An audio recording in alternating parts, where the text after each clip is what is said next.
Hey everyone, welcome to another YouTube video. I'm your host, Spidercides, and for today's video, we're going to be going over the Cad Bane fashion designs that I created a couple weeks ago. Now, the way these videos work, in case you're new, I go over all of the armor pieces and shaders and make recommendations and offer sometimes alternatives in case you don't have the specific piece. Now, when it comes to Cad Bane, he's a character from Star Wars, and if you watch the latest Boba Fett series on Disney Plus, you were able to see him in live action, and he looked awesome. Now, without further ado, we're going to get started. Make sure to hit that like if you like this video and leave a comment below for which character you want me to cover next. And in case you want to see more of my character designs, you can check them all out on my Twitter, TikTok, and of course my website, d2transmog.com. Now let's get started.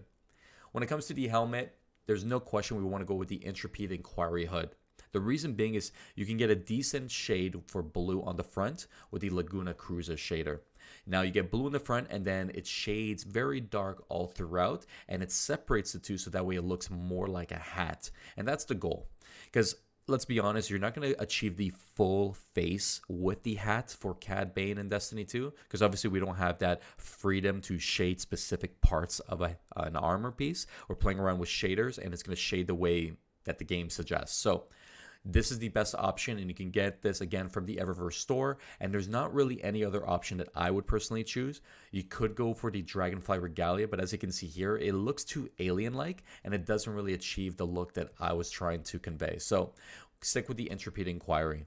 Now, when it comes to the gauntlets, this is the only one I would recommend. The gloves of the Cormorant Blade, they stand out. They're really, really prominent apart from the other clothing. And if you combine this with the new Pacific Sync shader, it literally works perfectly. I was so happy when I actually achieved this because that was one of my worries. If you can't achieve the face, then you must achieve the arms and like the hands area. So this essentially worked, and this is the only recommendation that I would use. And most people have this armor piece, and I'm sure many people have this shader. So hopefully you do, and if not, you could play around with other armor pieces that you have, and hopefully you can get that nice thick forearm area with the hands, and then shade it with that new with that blue shader.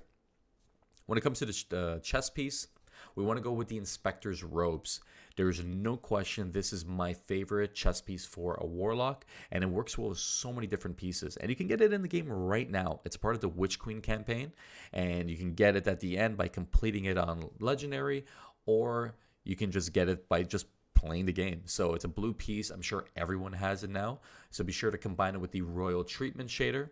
And this is pretty much the only shader that worked for me to achieve the nice dark brown color and then black throughout the mid and shoulder area.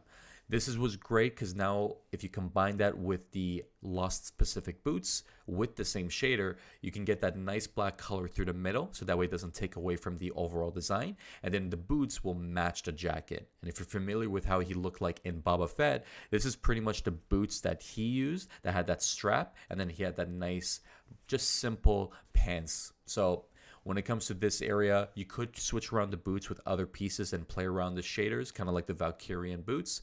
But my personal favorite was the Lost Pacific boots.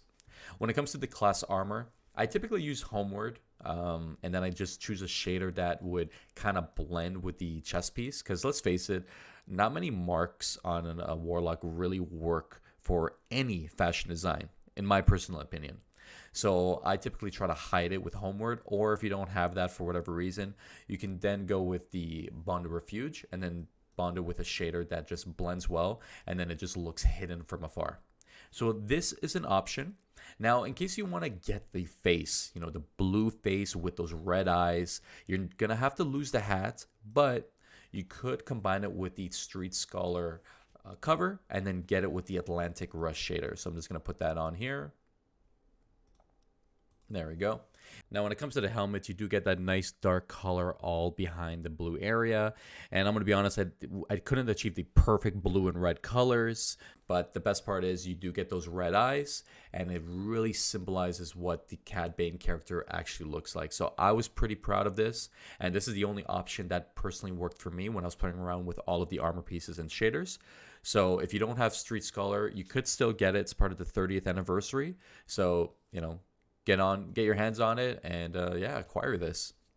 Now, in case you ever want to change maybe a leg piece and you want to maybe add an exotic like Lunafactions, for example, that was one of my favorites that really didn't take away from the overall look.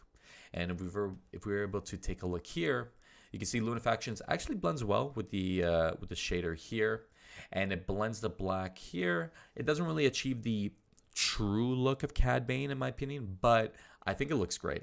So in case you wanted to use Lunafactions in PvP or PvE, you do have this option, and then I'll show you what it looks like with the other headpiece with the Atlantic Rush shader.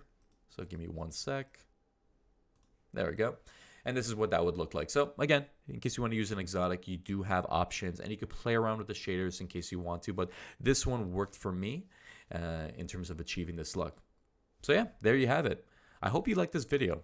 Thank you so much. In case you're here watching until the very end, thanks for sticking around. It really means a lot to me. I want to do more of these videos where I go over the pieces and explain why I went the way I did. And in case you like it, like the video, hit that subscribe in case you haven't been subscribed to the channel yet. And follow me on Twitter and TikTok. You know, I post a lot of content every single week, and I update it on my D2 Transmog website. Again, thank you so much for watching. And as always, I'll see you next time.